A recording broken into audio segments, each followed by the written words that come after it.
Kenya importers have been spared the troubling charges on container guarantees in Port of Mombasa, which will enable them to also avoid demurrage charges incurred on delay clearances.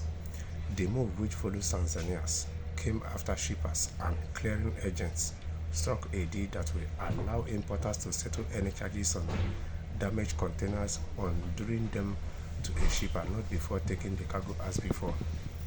Traditionally, shipping lines charge $500 on 20-foot containers for local imports and $1,000 for a 40-foot container guarantee CG.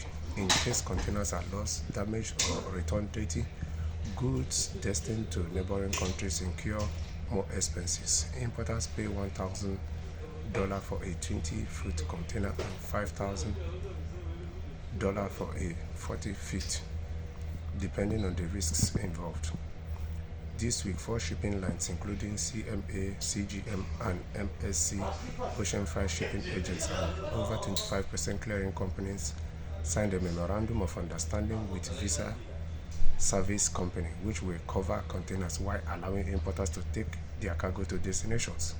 The company will allow those who sign a deal with it to clear the goods and only settle any dues upon returning the container. This move has been adopted in Tanzania already since in 2020 and allows importers to clear goods while the firm fully secures the commercial interests of shipping lines and agents instead of importers having to deposit money to agents. So, truth be told, a lot of African countries can learn from what Tanzania started 2020 and what Kenya is doing now.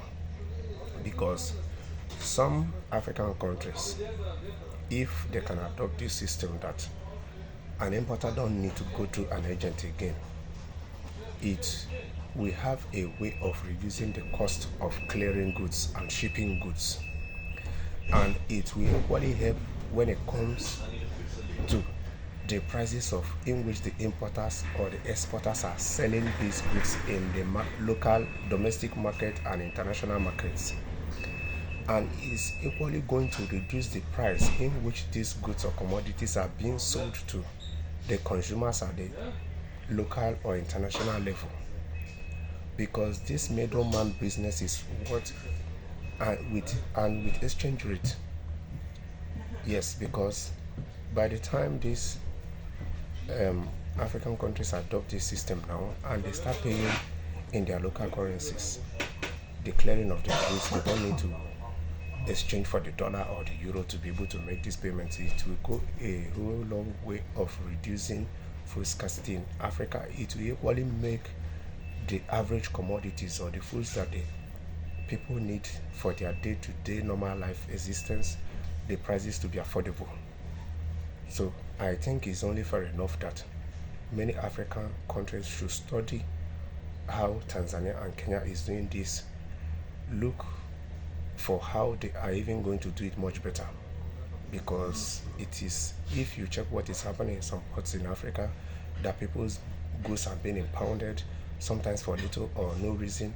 For a long time, it will incur demurrage. Some people will lose their goods, some people will lose their money. Some people, even when they clear the so-called goods, they will increase the price because they need to recover their money. At the end of the day, it is the consumers that are the receiving end.